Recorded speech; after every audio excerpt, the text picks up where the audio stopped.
Okay, guys, let's start. An individual's behavior may change over time, becoming bizarre. ये word पता नहीं कितनी बार आने वाला है. If medication is stopped and returns closer to normal when receiving appropriate treatment. So the sentence is saying कि कोई भी इंडिविजुअल का बिहेवियर थोड़े टाइम बाद चेंज हो सकता है. वो बहुत बिज़ार हो सकता है, अजीब हो सकता है अगर उसका मेडिकेशन रोक दिया जाए, और नॉर्मल भी हो जाएगा अगर उसका ट्रीटमेंट प्रॉपर दिया जाए या फिर चीज़ें वापस पहले जैसी हो जाए तो.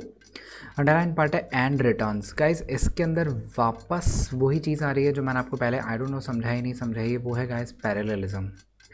पैरेललिज्म को समझें आप. सेंटेंस के स्टार्टिंग में जो टोन यूज़ में ली गई है, जो चॉइस ऑफ वर्ड्स यूज़ में लिए गए हैं, वही चॉइस ऑफ वर्ड्स आगे होने चाहिए. देखो अगर यहाँ इन्होंने फर्स्ट फॉर्म एनजी लिखा हुआ है बिकमिंग, तो आगे भी आपको रिटर्निंग ही लिखना पड़ेगा जैसे आगे रिसीविंग लिखा हुआ है. इस जो वेरिएशन है उसको समझो, है ना. तो इसके अकॉर्डिंग हमको आंसर पिक करना पड़ेगा. अब अपन फर्स्ट ऑप्शन देखते हैं. देखो फर्स्ट ऑप्शन बोलता है and can return closer to normal when receiving appropriate treatment. ये ऑप्शन सही है, ये ऑप्शन कंसिडरेबल है, हो सकता है. वाइल रिटर्न कुछ भी कर लो, ये नहीं हो सकता. एंड रिटर्निंग मुझे जो चाहिए मिल गया. And returning closer to normal when receiving appropriate treatment possible option है, हो सकता है सी बी. डी है आफ्टर रिटर्निंग. आफ्टर रिटर्निंग तो है नहीं, हो नहीं सकता. अब कम से कम जो वेरिएशन आपको मिल रहा है वो लेना पड़ेगा. ए और सी में से जो ज़्यादा बेटर ऑप्शन है वो है गाइस सी. पैरेललिज्म को फॉलो करने वाला ऑप्शन मेरा एक ही है. अगर सी नहीं हो तो ए ऑप्शन लिया जा सकता है, वो रॉन्ग नहीं है. Next question. The Indian Air Force has played a vital role in the nation's defense, and our glorious history is replete of numerous counts of valor and fortitude in the face of extreme odds. बहुत कुछ words इसमें सीखने को है. fortitude, valor and all. valor is बहादुरी. Okay game भी है Valorant, you know that is बहादुरी. फोर्टिट्यूड भी ये होता है आपके अंदर की जो स्पिरिट होती है, जो कुछ काम करने के लिए आपको ड्राइव करती है, उसको अपन फोर्टिट्यूड बोलते हैं. एक्सट्रीम ऑड्स का मतलब है सबसे ज़्यादा एक्सट्रीम ऐसी चीज़ें जो असामाजिक तत्व हैं, जो टेररिज्म है एंड ऑल. तो जो इंडियन एयरफोर्स बहुत ज़्यादा हेल्प करती है उसके कॉन्टेक्स्ट में लिखा हुआ है. अब देखो रिप्लीट वर्ड को समझना. भले ही आप सेंटेंस को अगर पढ़ोगे ना तो आपको ऐसा लगेगा ये होना चाहिए आर हिस्ट्री इज़ रिप्लीटेड. देखो इसलिए बिकॉज रिप्लीट जो वर्ड है ना, ये सेंस जो आपको चाहिए ना, वो चाहिए यहाँ पर एक एडजेक्टिव का. तो आप उसको पास्ट पार्टिसिपल बनाने की ट्राई करोगे रिप्लीटेड, बट वो ज़रूरी नहीं है. रिप्लीट अपने आप में एक एडजेक्टिव होता है, तो दैट इज़ सेटिस्फाइड. और आप ऑप्शन देखोगे ना तो सब में रिप्लीट ही है. देखो सबके अंदर इन्होंने रिप्लीट ही लिखा हुआ है, रिप्लीटेड एक में भी नहीं लिखा हुआ है. तो जो रिप्लीट है वो सही है, वो एडजेक्टिव ही है. अब मुझे लिखना, रिप्लीट का उल्टा होता है गाइस डिप्लीट, है ना. ओजोन लेयर का डिप्लीशन हो रहा है, तो डिप्लीट यही वर्ड होता है एक्चुअली. अब सेंटेंस देखो, सेंटेंस को समझो. अब ऑब्वियसली आई होप बहुत इजी क्वेश्चन है. रिप्लीट विद, रिप्लीट ऑफ नहीं लिया जाएगा, बाय नहीं लिया जाएगा, और डी में लिखा हुआ है थ्रू, वो तो कैसे भी नहीं हो सकता. इस चीज़ से, इस चीज़ के साथ ये चीज़ फिल्ड है, तो सेंटेंस हो जाएगा or history is replete with numerous accounts of. देखो अकाउंट को काउंट वो चेंज कर रहे हैं, लेट इट बी, उसको अवॉइड करो, वो भी सही एक्चुअली, बट मुझे विद प्रेपोजिशन तो चाहिए ही चाहिए इस चीज़ के साथ. तो इस चीज़ के साथ के लिए मुझे विद ही मिलेगा, और कोई ऑप्शन है नहीं. So the answer goes B. Bravo. Next question. Opposing free trade some argue is tantamount to support economic injustice. Beautiful sentence भी है, बहुत इंपॉर्टेंट है, ध्यान से समझना. इस टाइप के जो होते हैं ना सेंटेंस जिसमें बीच में इस टाइप का स्लोप दिया हुआ होता है, उसको पढ़ो ही मत, उसको पूरा डाक जाओ, उसको अवॉइड कर दो पूरा. अब सेंटेंस पढ़ो. Opposing free trade is tantamount to support economic injustice.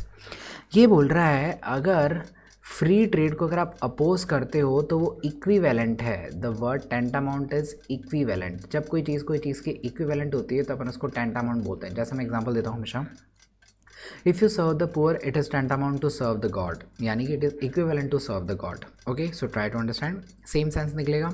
तो बोल रहा है अगर फ्री ट्रेड को अपोज करते हो तो इसका मतलब है आप इकोनॉमिक जो इनजस्टिस है उसको आप सपोर्ट कर रहे हो. So is the same thing. अब देखो ए ऑप्शन पढ़ो. इज़ टेंटामाउंट ऑफ आ नहीं सकता, विद आ नहीं सकता, टेंटामाउंट ले तो कुछ भी कर लो नहीं आ सकता, टू आ सकता है. टेंटामाउंट टू पॉसिबल है, और एक नो इम्प्रूवमेंट पॉसिबल है. जो सेंटेंस में दिया हुआ है टू, वो भी इन्होंने सही लिखा है. ठीक है. अब देखो अब आपको ये डिसीजन लेना पड़ेगा कि आपको टू को एक इन्फिनेटिव मानते हुए टू के साथ वर्ब की ये फर्स्ट फॉर्म रखनी है, या फिर आपको टू के साथ में एक आईएनजी यूज़ में लेना है। आपको ये बहुत बड़ा एक डिसीजन यहाँ पे लेना पड़ेगा। बहुत सिंपल सा ट्रिक मैं बताऊँगा, ध्यान से समझना। इसका आंसर है गाइस डी डेल्टा। मैं एक्सप्लेन करता हूँ वाई। देखो, इसको इक्विवेलेंट पढ़ लो। इसको इक्विवेलेंट सेंटेंस ऐसे अपन बोल सकते हैं, opposing free trade is equivalent to. अब इक्विवेलेंट टू लिख रहे हैं। अब सेंटेंस देखो, अगर मैं बोलता हूँ cycling is not equivalent to swimming, तो मैंने टू के बाद जो वर्ड लिखा है मैंने स्विमिंग, ये आप सब जानते हो एक जेरेंड है, और जेरेंड एक नाउन होता है, राइट। जब जेरेंड एक नाउन है तो मुझे इतना पता चल गया है टू के बाद में नाउन यूज़ ली जा रही है, इसका मतलब ये टू एक प्रीपोजिशन है, क्योंकि टू जब प्रीपोजिशन होगा तभी उसके बाद में नाउन प्रोनाउन आएगी, एल्स आप वर्ड को यूज़ नहीं ले सकते। अगर टू के बाद में वर्ब की फर्स्ट फॉर्म आ रही होती है तो उसको अपन इन्फिनेटिव बोलते हैं। उसको अपन क्या बोलते हैं guys? Infinitive. So try to understand, जैसे टू के बाद में स्विमिंग यूज़ लिया जा रहा है वैसे ही टू के बाद में सपोर्टिंग यूज़ में लेना पड़ेगा। Answer goes D delta. Very easy, छोटा सा मैंने ट्रिक में आपको बताया, very important question. Next, heart attack वाले सवाल हैं, थोड़ा ध्यान से करना। Maslow's hierarchy of needs states that, state में इसलिए लगा है क्योंकि सेंटेंस का सब्जेक्ट है हायरार्की, इसका स्पेलिंग याद रखना, बहुत बार आता है। Maslow's hierarchy of needs states that we must satisfy each need in turn, starting with the first, dealing in the most obvious needs of survival itself। इस टाइप के जो क्वेश्चंस होते हैं एग्जाम में, जिनको जैसा बाकी सेंटेंसेस पढ़ो उनको पढ़ते अपन ईजिली अपन उनको पकड़ लिया, इनको आप नहीं पकड़ पा रहे हो, इनके लिए हमेशा ऑप्शंस देख लो। ये ऑप्शंस क्या बोल रहे हैं उसके अकॉर्डिंग आप इजीली चीज़ को पिक कर पाओगे। देखो, ये बोल रहा है starting with the first which deals with the most obvious needs of survival itself. बिल्कुल सही है, ये बोल रहा है उस चीज़ के साथ में सबसे पहले स्टार्ट करो जो कि खुद इस चीज़ से डील कर रही हो। क्या चीज़ से? The most obvious needs of survival itself, यानी कि सबसे पहले जो सर्वाइवल टेक्निक्स है उनको फुलफिल करो, उसके बाद अपनी हॉबीज़ और जो इधर उधर की चीज़ें हैं लंच फंद उनके अंदर बाद में जाओ। अब पढ़ो ब्रावो को। First starting with the one that deals with, हो सकता है ऑप्शन रॉन्ग नहीं है, बी भी कंसिडरेबल है, ए भी कंसिडरेबल है। Starting with the first which is dealt, C में जिसको की डील नहीं किया जा रहा है, जो कि खुद डील कर रही है, ये इन्होंने पैसिव कर दिया एक्चुअली, मतलब पैसिव का सेंस दे दिया जो कि हो नहीं सकता। Starting with the first deals in, deal in होता है गाइस जब कोई बिजनेस वगैरह में आप होते हो ना, आई डील इन टेक्सटाइल और लाइक दैट, तो डील इन तो नहीं हो सकता, यानी कि सी हटा दो, डी हटा दो। अब ऑप्शन ए और बी को देखो ए और बी में से आपको, अब देखो ए और बी में से वो ऑप्शन लो जो कम सुपरफ्लोस हो, मतलब एक्चुअली सुपरफ्लोस तो होना ही नहीं चाहिए, वो है गाइस ऑप्शन ए। इसका मतलब बी भी नहीं हो सकता। देखो, starting with the first which deals with, ये बहुत अप्रोप्रिएट वे में लिखा है। अब इसको पढ़ो, first starting with the one that deals with, ये इन्होंने ये जो विद द वन लिखा है ना, ये इन्होंने बहुत फालतू का लिख दिया है। ए ऑप्शन नहीं हो तो बी को ले सकते हो। ये सेंटेंस इंप्रूवमेंट है, इसमें एक से ज़्यादा ऑप्शन भी राइट हो सकते हैं। इस पॉइंट को आप थोड़ा सा समझें, that would be very important for you. Next question, the bank will honour the claim of the purchaser up to certain amount, up to a certain amount. मुझे आर्टिकल देना पड़ेगा और कोई ऑप्शन ही नहीं है, देख लो सीधा ऑप्शन देख लो, D delta, up to a certain amount. Very easy question, ज़्यादा माथा पच्ची है ही नहीं इसके अंदर। बाकी देख लो, बाकी आपको कोई यूज़ नहीं लेना, आपको एक आर्टिकल यूज़ में लेना पड़ेगा। You have to determine it, अगर आप चीज़ को डिटरमाइन करना चाहते हो तो आर्टिकल आपको लेना ही पड़ेगा। Next question, building peace and transcending, understand the word transcending. एक ट्रांसेंड एक पेन ड्राइव की ब्रांड भी है, ट्रांसेंड पता हो तो। ट्रांसेंड का मतलब होता है अपनी एबिलिटीज से भी दूर जाके और बाहर जाके कुछ करना, that is transcending. Okay, so sentence है building peace and transcending regional and global conflicts cannot be left entirely to the action and volition, understand the word volition, ये violation नहीं है, violation होता है अवमानना, वो अलग वर्ड है बिल्कुल ही। volition का मतलब होता है your ability to choose something, your ability to choose something freely। Okay, जैसे आपको एक्शन लो और अगला कोई बोले आपने ऐसा क्यों किया, आपने स्टेप क्यों लिया, तो बोले it is under my violation, ऐसा, यानी कि ये मैंने अपनी इच्छा से किया है। आपकी जो आपके अंदर जो ये एक तरह की पावर होती है जिसको अपन बोलते हैं विल, उसे बोलते हैं गाइज वॉल्यूशन। ठीक है, तो अब सेंटेंस आपको समझ में आ गया होगा I hope. Building peace and transcending regional and global conflicts can not be left entirely to the action and volition of political leaders. सब कुछ आप इन राजनेताओं के ऊपर ही नहीं छोड़ सकते, आपको अपने आप से भी कुछ ना कुछ करना पड़ेगा, देखना पड़ेगा। कैन नॉट लीव एंटायरली नहीं हो सकता, ये पैसे में कैन नॉट बी लेफ्ट लिखना ही पड़ेगा आपको। कैन को इसने चेंज किया है, यहाँ पे कुड करने की कोई ज़रूरत नहीं है। Can not be left entirely for गलत हो जाएगा, टू प्रेपोजिशन मुझे चाहिए ही चाहिए। Should not be left, should हो सकता है, डी बहुत ही एंटाइसिंग ऑप्शन है, बहुत अट्रैक्टिव ऑप्शन है। Should not be left entirely to the action and volition for political leaders. देखो कुछ ना कुछ ऑप्शन में वेरिएशन ज़रूर होगा, फॉर पॉलिटिकल नहीं है, ऑफ ही लिखना पड़ेगा, वॉल्यूशन ऑफ द लीडर्स। तो आंसर गोज ई। कुछ भी सही नहीं है, जो इन्होंने सेंटेंस दिया हुआ है वो बिल्कुल ही राइट है, ये जो सेंटेंस लिखा हुआ है वो बिल्कुल सही है। सो अंडरस्टैंड, ये छोटे छोटे प्रॉब्लम्स दे देंगे इनके अंदर। Next question, it was us who had left before every one else arrived. Decision ये लेना पड़ेगा आपको, यहाँ पे अस है, इसको वी करना है नहीं करना है, बहुत ईजी मैंने आपको बताया है। हु है सब्जेक्टिव रिलेटिव प्रोनाउन है, इधर वाली चीज़ को और इधर वाली चीज़ को जोड़ना पड़ेगा इसको, तो ये वाली चीज़ जब सब्जेक्ट होगी तभी ये इस वर्ब को जोड़ पाएगी। तो इधर तुम्हें सब्जेक्ट तो चाहिएगा ही चाहिएगा, सब्जेक्ट चाहिएगा तो आपके पास ऑप्शन है हु सॉरी क्या हु क्या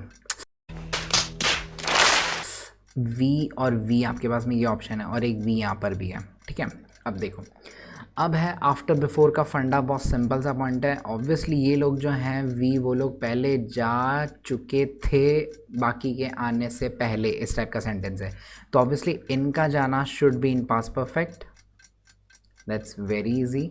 और इनका जाना should be in past simple, क्योंकि ये लोग पहले गए ना, जो वी वाले लोग हैं, जो वी पीपल हैं वो लोग पहले गए, उसके बाद में आया ये एवरीवन वाला, तो है ना। तो ये ऑप्शन कौन सा है, we who had left before everyone else had arrived, ये तो दोनों इन्होंने पास्ट परफेक्ट में डाल दिया, अल्फा नहीं हो सकता, ब्रावो पढ़ो। अस तो हो ही नहीं सकता, one who had left before everyone else arrived आगे देखने की कोई ज़रूरत नहीं है, C is right answer. D भी देख लो, चलो आए हो तो देख लो। We who have left present perfect तो आ ही नहीं सकता, आफ्टर बिफोर को जब आप पास में दे रहे हो तो पास परफेक्ट और पास सिंपल का ही ट्रांजेक्शन होता है, और कोई ट्रांजेक्शन एक्चुअली होता नहीं है।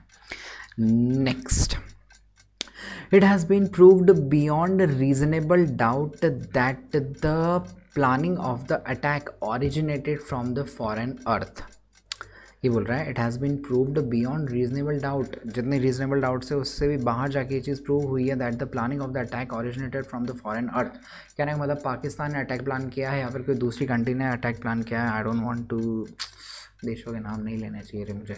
चलो ठीक है, देखो अब जब भी है ना ऐसा सेंटेंस होता है ना दूसरे की जो मतलब अपन सेंटेंस बोलते हैं ना, ये अपनी ज़मीन का नहीं है, ये दूसरे के ज़मीन से आया है और वहाँ से हुआ है, तो उधर जो वर्ड है ना ये ज़मीन, इसके लिए अर्थ वर्ड यूज़ मत लो, इसके लिए वर्ड यूज़ लेते हैं गाइस हमेशा क्या, सॉइल।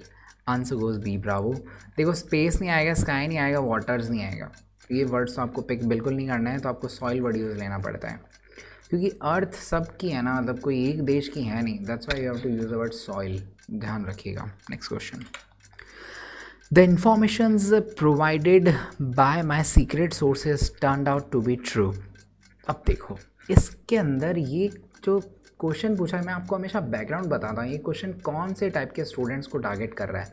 ये उनको टारगेट कर रहा है जो सब्जेक्ट को आगे was were is am are देख के वो लोग पहचान लेंगे कि वो क्या है, सिंगुलर है कि प्लूरल है। अब देखो इन्होंने इसको पास्ट सिंपल में दे दिया, यानी कि is am are was were उनको देने की नीड ही नहीं है, तो जो वहाँ से पकड़ना चाहता है कि इन्फॉर्मेशन होगा वो उसको नहीं पकड़ पाएगा। आई होप आपको पता है इन्फॉर्मेशन अनकाउंटेबल नाउन होती है, सिंगुलर होती है हमेशा।